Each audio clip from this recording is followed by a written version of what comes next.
मेरा नाम मुंद्रिका राम, अधिवक्ता, Patna high court. Doctor Bhimrao Ambedkar राष्ट्रीय अधिवक्ता संघ जो है, उनकी उद्देश्य क्या है और कार्य क्या है, तो उसके विषय में जो संगठन बना है। अब तक देश की आज़ादी के बाद, जब से देश आज़ाद हुए हैं, करीब 76 वर्ष बीत गए। जो भी है स्टेट के नौकरियों में वहाँ का, जैसे बिहार का है कि बीपीएससी है, झारखंड का जीपीएससी है, उसी तरह से हर एक स्टेट का अपना अपना राज्य की नौकरियों में नौकरी देने का वहाँ का व्यवस्था है। और देश लेवल पर यूपीएससी की व्यवस्था है। तो यूपीएससी की व्यवस्था, बीपीएससी वगैरह के माध्यम से परीक्षा आयोजित की जाती है, कर्मचारियों की, पदाधिकारियों की नियुक्ति होती है। लेकिन न्यायपालिका में, हाई कोर्टों में एवं सर्वोच्च न्यायालय में इसके लिए कोई भी परीक्षा और कोई भी ओरल रिटन एग्जाम की व्यवस्था नहीं है। ऐसी बात नहीं होनी चाहिए। जैसे पब्लिक सर्विस कमीशन हुआ, यूपीएससी है, उसी तरह से न्यायिक सेवा आयोग की गठन होनी चाहिए, जिसे देश के सभी वर्गों को, वकीलों को बैठने का उसमें मौका मिल सके और अपनी काबिलियत, दक्षता साबित कर सके और जुडिशरी में जा सके। ये जो व्यवस्था है, परीक्षा आयोजित नहीं की जाती है, न परीक्षा ली जाती है, न मौखिक ओरल होता है। और जो वकील, ऐसी दुनिया में कोई भी व्यवस्था नहीं है कि जज ही जज की नियुक्ति करते हो। उसके लिए संस्था है। यहाँ जो कॉलेजियम सिस्टम है, कॉलेजियम सिस्टम में पारदर्शिता जितना चाहिए उतना हो नहीं पाता है, सभी वर्गों का प्रतिनिधित्व नहीं मिलता है।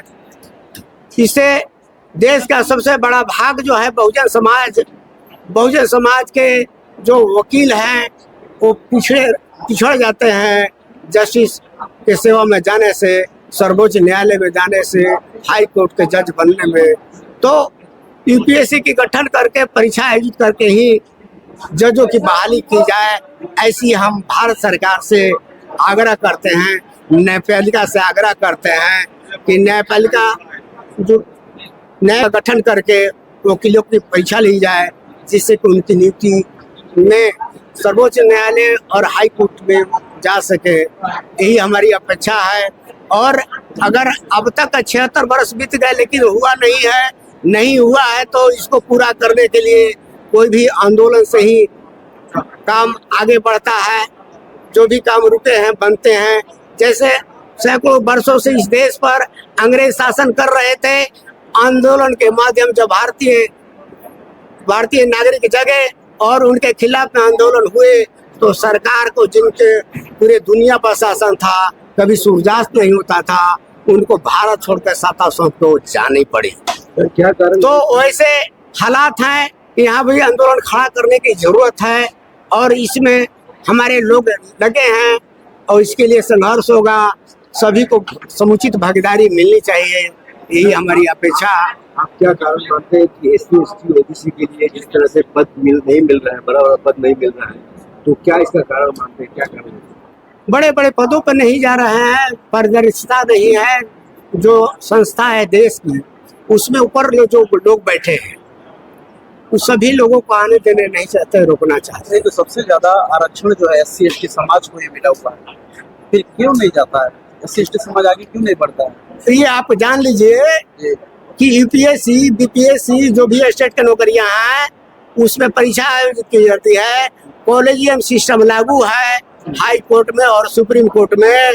सुप्रीम कोर्ट के जज जो चाहते हैं वही हाई कोर्ट के जज बन सकते हैं, अन्यथा कोई नहीं बन सकते हैं। इसमें भी परिवारवाद की चलन है, इसको हटनी चाहिए और सभी वर्गों को, वकीलों को मौका देना चाहिए। कॉलेजियम से ही आप लेते हैं कि इसमें अनुसूचित जाति, अनुसूचित जनजाति, अत्यंत पिछड़ा अल्पसंख्यक वर्ग से समुचित संख्या में उनके भी प्रतिनिधित्व हाई कोर्ट और सुप्रीम कोर्ट में होनी चाहिए। तो योग्यता के आधार पे मूल्यांकन होना चाहिए, आपको ये कहना है? जी, तरीके से परिवारवाद का नारा बता रहे हैं आप। परिवार का परीक्षा यहाँ ना बाबू होता है, कोई एग्जामिनेशन नहीं है। सुप्रीम कोर्ट में हाई कोर्ट जज बनने के लिए कोई परीक्षा नहीं है, कोई एग्जामिनेशन नहीं है, कोई इंटरव्यू नहीं है। ये व्यवस्था लागू होनी चाहिए। न्यायिक सेवा आयोग का गठन होनी चाहिए, जिससे सभी वर्गों का प्रतिनिधित्व मिल सके, न्याय हो सके। ऐसी हम व्यवस्था चाहते हैं न्यायपालिका से और सरकार से।